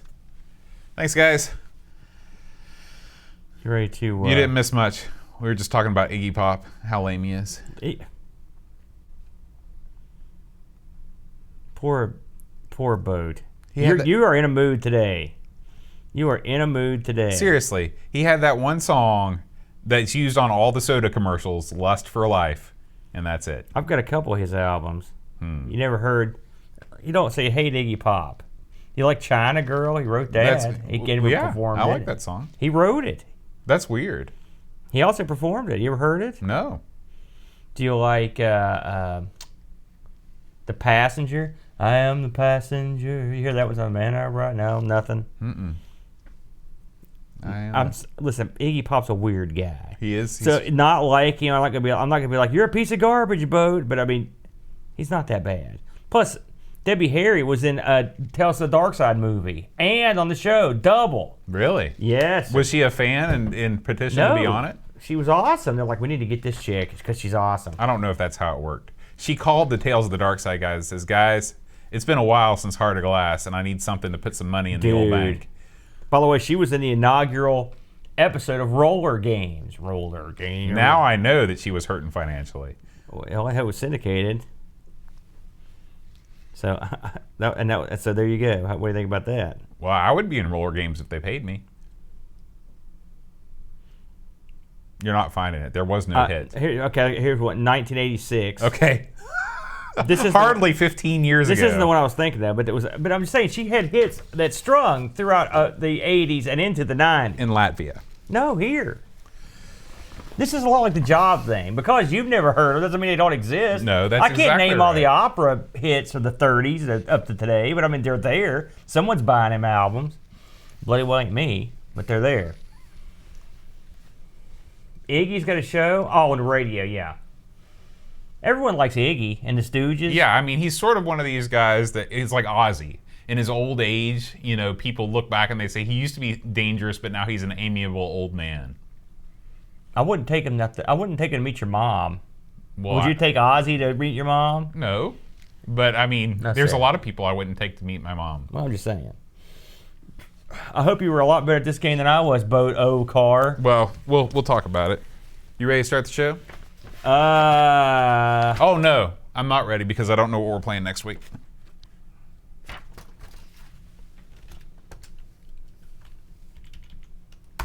Can you believe we're coming up on week 21? Oh, we're playing leaderboard next week. like golf? Yeah. Oh, sweet. Okay, good. All right. I don't have a pencil nearby, so I'll depend on you to remember that. You fool. Okay. Do you have your amusing question of the week ready to go? Yeah, man. All right. Hi, everybody. Welcome to Our Sinclair. I'm John. And I'm Aaron. And today we're going to be talking about the Addams family. Ooh. Now, Aaron, I'm sure that you've done a lot of research on the Addams family. You're going to give us a rundown of the cartoon, the lineage. Nope, none of that. Okay, well, let's talk about that now. They did.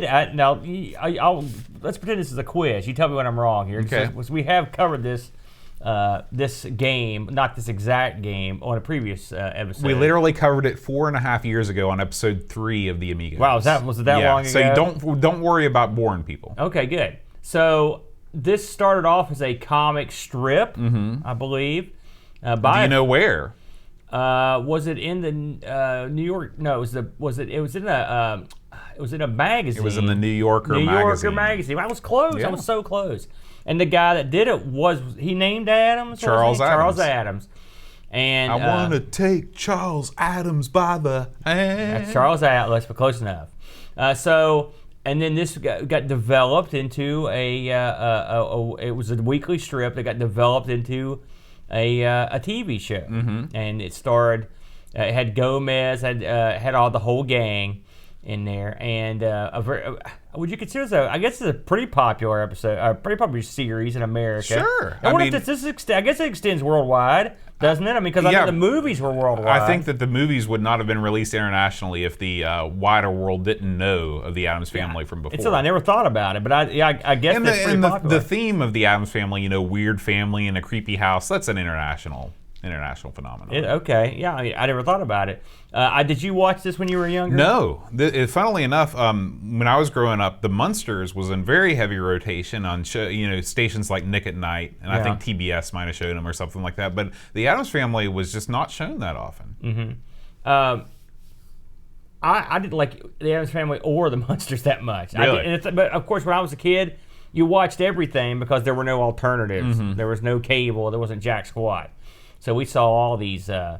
But I will say, of the two, I guess this was my favorite. They get compared a lot. They're not really all that similar in a lot. I guess they sort of are. They're sort of mirror images of each other. I don't know about that. I mean, the other one's got actual monsters in it, where the Addamses were like people. Right. They were just goofy. But the Munsters didn't think they were monsters. Right. And I will say, I loved a lot of the characters from both shows. I liked Herman Munster. I liked Grandpa. I liked them more than pretty much anyone but Mr. Addams on the Addams family. I liked him a lot. You were attracted to the male characters primarily. I liked Mr. Addams' wife, and I also liked Herman's daughter. But that's purely from a aesthetic viewpoint. But I watched both shows, and then of course it was inevitable that these shows would get remade, as everything that has ever been existed has done in a film that was released. And of course you had Raul Julia in there as Gomez, who was awesome. Who was the woman? I had her name on the tip of my tongue. Wasn't Patricia Arquette? No. What was her name? Anyway, she's famous. Yeah. But it was an all-star cast. Of course you had. Who was it that played Uncle Fester? Oh, Christopher Lloyd, which he was great. Yeah. So I never realized this movie had this massive appeal until we started looking at the games. And you're right, they appeared everywhere. And when you see them appearing on like the British computers and stuff, it never really it's wacky. It never occurred. Well, the movie was a huge success. It was it spawned 2 sequels and Angelica Houston. Thank you, Chad. Duncan. She was, of course, that's a big star. I love Raw Julia. He was good in everything, even bad stuff. His turn in Street Fighter was legendarily hilarious. But it's hard to come in and fill the role. John Astin was Gomez on the TV shows. He was outstanding. He was outstanding. And so when you're going to pick up the mantle and take that over, you had to get a real dynamic comedy actor, and they did. And of course, we are doing we're doing this somewhat timely because there is a new Addams Family movie currently in production. You're kidding me? Yeah, this is a computer animated affair.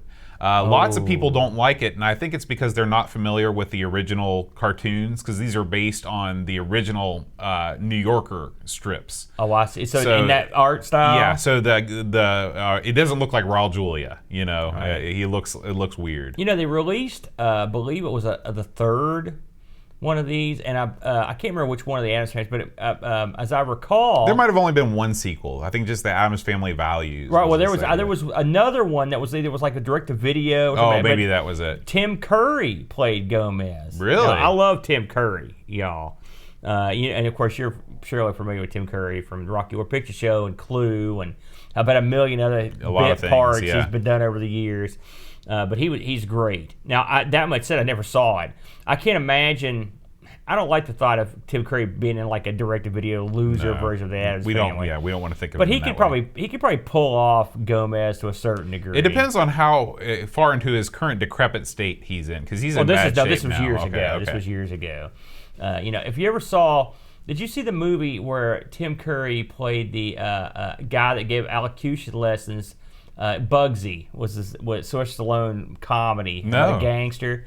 The movie was okay, but he was outstanding. That sounds pretty good. I think I like that. It sounds pretty wacky. He's very good, and he's a good singer too. I've got several of his albums. I don't know. Have you ever heard of his albums? No. I'm talking non-Rocky Horror. So he's great. He's good go. I can tell he's got bombastic. Some pipes. Yeah, he's bombastic.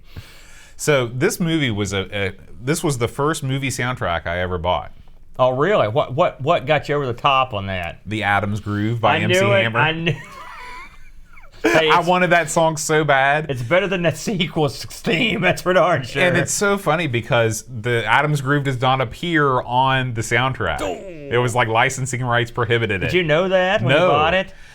But I did end up listening to the soundtrack a lot, and it actually was one of the factors that caused me to want to be in the band and be a musician. Because the music on it it's by Mark Shaman, who's done tons and tons and tons of stuff. He's sort of a Danny Elfman-esque character. He did the music for the South Park movie. He's Did you ever see that film? I did. I saw it in the theater. You saw that? You? Yeah. That stuns I was me. a big South Park fan. But I mean, it's so offensive. It is very offensive. I'm surprised you would go see that. It doesn't sound like your kind of movie. It was a musical though, so I liked that. Oh, I saw it. Yeah. I saw it in the theater too. Particularly their anti-Canadian tune. Yeah. Particularly amusing. Yeah. But anyway, this movie has a special place in my heart. I thought, who was the girl that played Wednesday? Christina Ricci. Yes. I thought that I'm a big fan of her. Yeah, she was super cute. I agree. Unlike you at this time, I was still old enough to conceivably date Christina Ricci, where you're more of in the father zone for her. Don't put it like that. Just saying. I love Christina Ricci.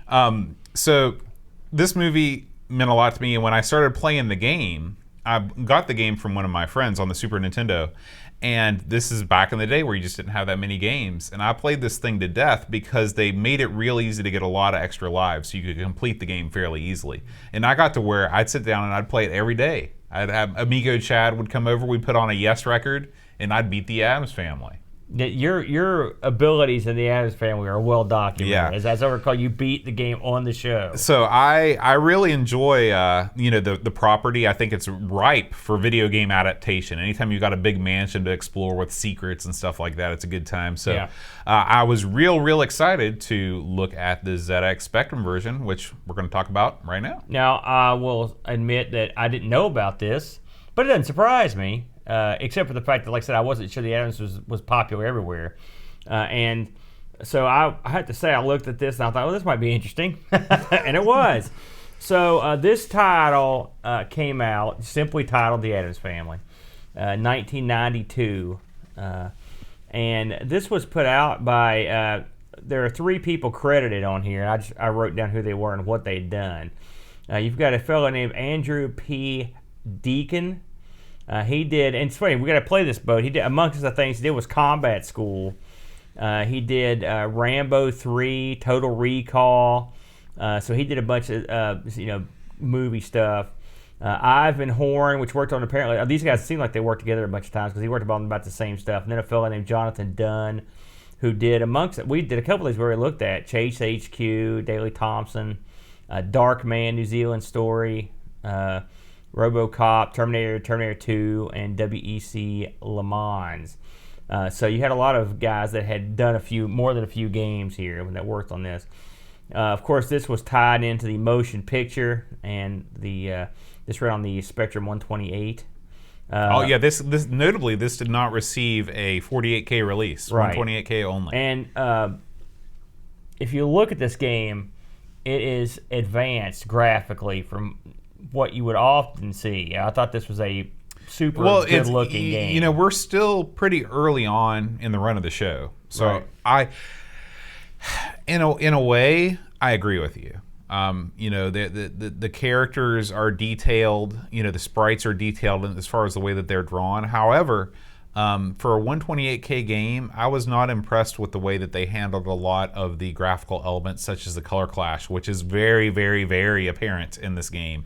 It's almost like we've played so many games on the 48K spectrum where they've used several programming tricks to get around the color clash, and in this game they made no attempt to get around that. I will say it's this game of all the games we've played, I had the most trouble with the color on this one in terms of it affecting my ability to be any good at the game, which I'll get to that, but I have to agree with you on that. This came out, the original price for this bad boy, if you want the disc version, you're looking at £15, and the I guess the tape version was £12. The game got released on a million different consoles, whatnot, but I mean this game is different than any of the other games that I've played. I don't know if it appeared in this. I doubt it appeared like this on anything else but the ZX. Yeah, the Addams Family is unique in that it was a different game on every platform it was released for. So the Super Nintendo, well, I take it back. Well, all the 16-bit platform, like the 8-bit game, the Nintendo game was different than the Master System. The Master System was different than the Super Nintendo and Genesis were almost the same. This game is different than the Amiga was similar to those. The Game Boy was different than all of these. So there were different teams working on this property, producing different games. So we're used to it being a little bit different. Yeah. Now this is one thing that's different from this. This is a screen by screen, the old flip screen variety of game. Which now that we have come to sort of expect on a lot of these sorts of games, and so for me, when I play a game like this, one of these jump around games, platformers on the Spectrum, I expect it to be rock hard. But the one thing about a screen by screen game is that I kind of like is that you can sort of take on that screen and move along. Yeah, so it's almost like you play hundreds of small games. Absolutely, absolutely. I agree with you. That's a stupid way to look at it, but that's always... No, I agree with you 100%. Now, here's the downside of that. If you can't master the first game of the hundreds of games, you're boned. Right. And here another downside of this particular game is that when you finish a particular screen, sometimes you have to repeat it over and over again as you wind your way through the maze of the Addams Family compound. Right. So... in this game, I don't know if you read the flavor text at the opening of this, and it's been since I saw the original movie. Maybe this is the plot of the movie, but some shifty accountant has screwed the Addams Family, and they're going to get evicted from the mansion, and so all the family have just hidden in the mansion somewhere. They've taken certain liberties with the plot of the film. And so it's now, and you could explain to me how this is going to work out, but it's up to Gomez. It's always Gomez, by the way. It's up to Gomez to go out and find all the Addams in the mansion, and you have to do that by collecting keys.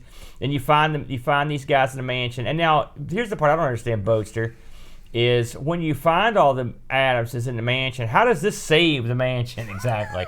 Because I didn't get that part. Well, what happens, I believe, is that the crooked attorney is somehow exposed through the finding of the other family members. The Addams Family have enough money easily to pay for whatever costs there are in there. The vault is huge. So that this game, it never really explains any of that. On the Super Nintendo, Amiga / Genesis versions of this game, the members of the family have been kidnapped, and you have to find them, which makes more sense. And what's funny, in typical Addams Family style, they say, "Oh, I was having such a great time. Why did you come find me?" Yeah, I will say that one thing this game also mentions at the beginning is that you find this note. And the note gives you a rough idea of where the people are. It's not subtle. No, the clues are not subtle. Basically, it's like this person's in the graveyard, this person's in the kitchen or whatever. Yeah, and you go off and hunt them. Now, before I go any further, in the interest of full disclosure, I was absolutely terrible at this. I tried. This is one of the few games I actually hooked up a joystick and tried. And I never do that. I always put the keyboard. I can't believe you try to do it with just the keyboard. I always put. Well, that seems to be the natural way these games are played. But I hooked up the joystick and tried, and it didn't help me. I had trouble, and the thing is, I can't blame the game. I think Gomez controlled pretty well. What did you think? Let's get there. What did you think about the control of Gomez? I disagree. I think that the Gomez does not control particularly well. The way that his momentum works during jumping is unlike any game I've ever seen. It is odd. You jump up. And Gomez tends to take a pretty standard arc, like a 45-degree arc when he begins the jump, and then at a certain point, it's just flat, like just a flat traversing, and you're not sure where you're going to end up. This game is he does sort of go straight down. Right, you hit at the right. It's right after you've started your descent. Mm-hmm. It's not at the peak of the jump. Yeah. And this game is, a very, very demanding platformer. This game demands you to make certain pixel-perfect maneuvers, some of which are not readily apparent. Until I started watching the Let's Play that we're watching right now, I could not figure out how to get past some of these rooms because you have to actually perch yourself on edges of ledges where it doesn't look like you should be able to stand to get past some of this stuff. I was horrible at this, and you're right. I did not have the chops to be in to get this game at all. I hate when this happens, and it doesn't happen that often. But I had to rely on just watching other people play large chunks of this game to have any idea what was happening because I was no good. Now I'll tell you this: did I enjoy this more or less than Manic Miner? The answer is I probably enjoyed this more. I was terrible at both games. Both games are uniquely demanding. However, this game does not impose the same sort of time requirements. I know that you do have a certain amount of hearts that will run down, but it's not like you're timed by room like Manic Miner is, where I really felt under the gun. I thought that this game was more colorful. Obviously, it looks a lot better being a 128K game. And I think a lot of it has to do with the fact that I just like the Addams Family. If you were going to compare this to Manic Miner, what would you say? I like Manic Miner more, but it's plus you didn't have to deal with Hall the Mountain King. Well, this did had a good load screen. I'm glad it had an awesome sound, music. It's funny when you start the game, it plays one of the classic tunes from the 16-bit versions of the game. Yeah. It was surprising that it didn't play the Addams theme. Yeah, well, it's funny because it makes you wonder. I guess maybe Ocean licensed that particular title for use in all of their platforms. Because that song does not appear on the movie; it's just on the video game versions. Because when they played that song, kicked up. I was like, that's strange that they're not playing the normal theme. Yeah. But the loading screen looks awesome. The music is good. The graphics are amongst the best we've seen. They're very good. The color clash is the only thing that lets you down. I mean, it looks really good. Now, all that said, I like Manic Miner more, and the reason I like it more, maybe it's personal, but Manic Miner is it doesn't pretend to be anything more than it is. It loves hate and hates everything else. It doesn't want you to live and wants you to fail horribly. This looks like a platform game that you could actually go out and have a go at. Mm-hmm. Manic Miner it's a lesson in patience. This I didn't expect a lesson in patience, and it was. A Manic Miner also, I think, controls the when you're controlling Willie. I feel like I've got more Jack. Mm-hmm. Like I said, I'm not as bad as you in terms of fault. I mean, the jumping is weird. It's straight. I feel like I could get used to it if I had to. Yeah. But it is in the thing. I don't know. There is sort of a charm to the open-ended nature of all the Addams Family games where you can kind of go anywhere. You don't have to attack all the rooms in the same order like you do with Manic Miner. Yeah. That's a tough call. Manic Miner was just something that clicked in me. And this, I will say, when I started playing this, the Manic Miner crept into my head. I'm like, this is going to be a tough game. But this game, to me, it just seems even more impossible than Manic Miner because it's so, there are like, I read that there were 240 levels or screens in this. That's a ton of stuff. Plus, you've got difficulty levels. Now, I always played on easy, and if you didn't, you've got to be out of your mind. Yeah. Did you ever try? Did you try medium or never even difficult? attempted it?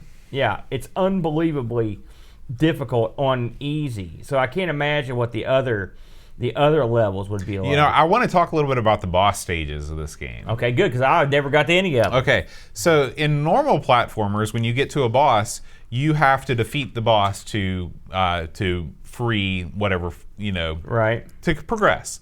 In this game, you're greeted with a somewhat large digitized face of the family member that you're trying to rescue. That really struck me as odd. The first time I watched somebody get there, I was like, whoa. And then you've got a countdown timer clicking down from 60 to 0. All you have to do is survive in the room that you're in for 60 seconds to beat, quote unquote, beat the boss. It's a very, very odd thing. I've never seen anything quite like it. And the rooms aren't particularly challenging, especially given what you've had to go through to get to those rooms.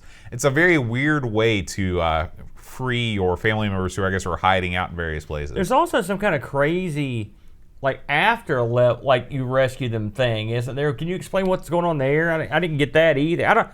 This whole that blew my mind because I had no idea what was happening. I watched the walkthrough and I thought they had a cheat or something on. I had to go back. I was like, what? Why didn't they do anything? Mm-hmm. So that's it. You just You just wait. You just have to survive in that room, dodge the various things, and that's it. Very unusual. Yeah.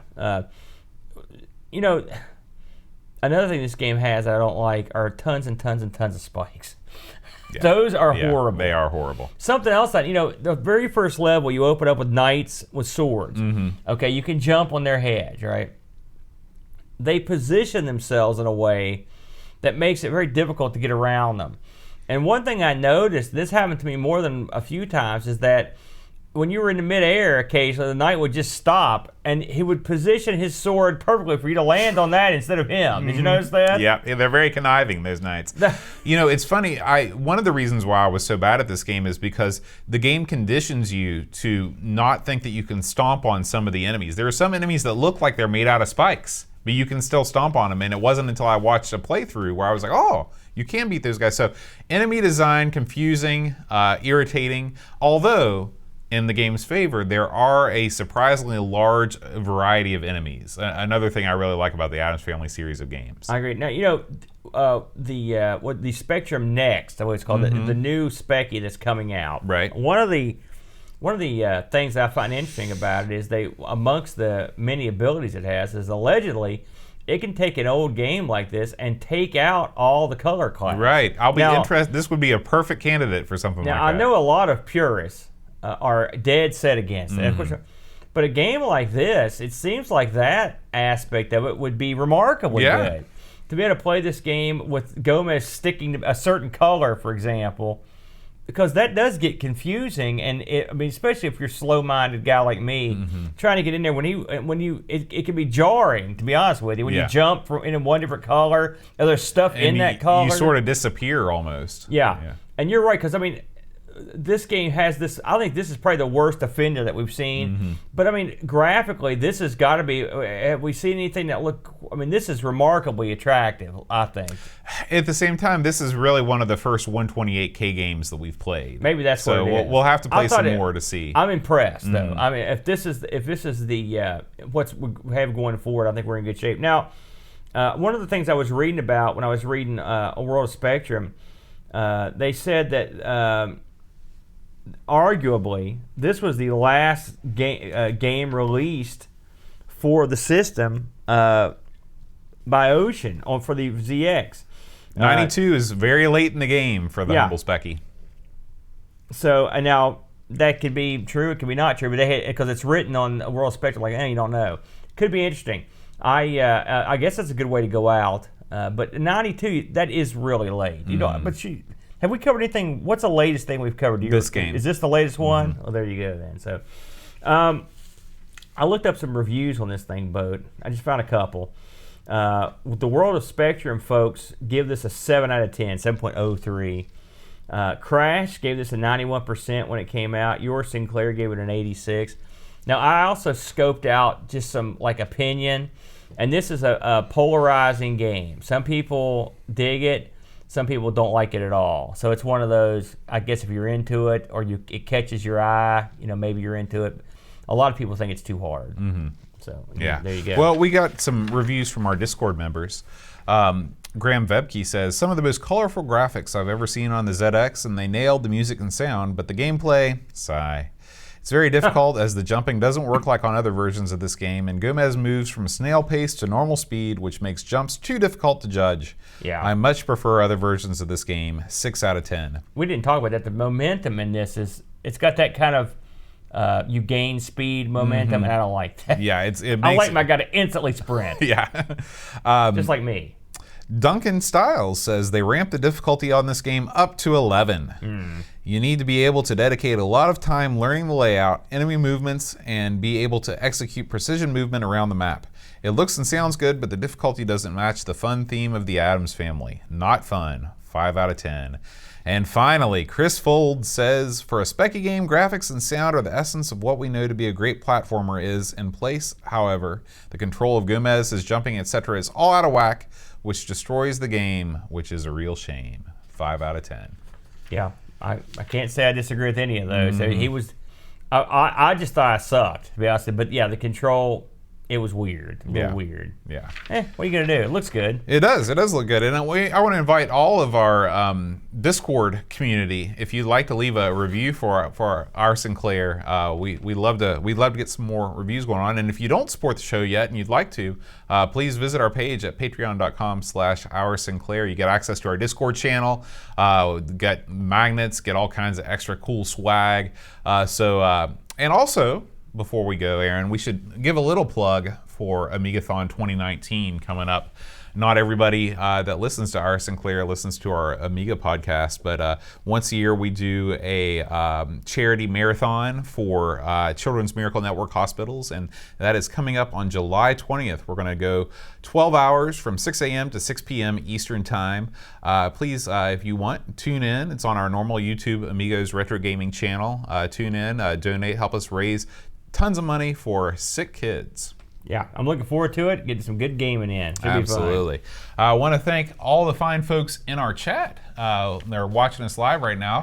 Necronom, Edvin Helland, Barkbit, Pixels at Dawn, Necronom, Retroman Cave, Lobsterminator X, Amiga Bong. Thank you guys so much for joining us this evening. We appreciate it.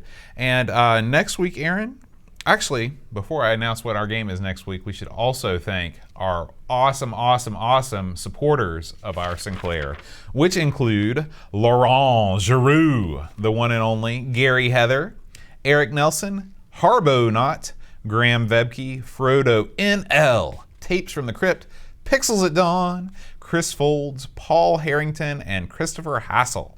Thank you guys so much for supporting our Sinclair. Aaron, next week, we're going to leave the Addams Family Mansion and go across the street to the golf course. Yes. We're going to hit the links and play some leaderboard. I cannot wait. Love it. This is going to be great. All right, we'll see you then. Until then, rewind tape. And press play. There you go. Yeah, that's good. Hey, thanks, guys. Thanks for coming out. We'll see you later. Adios.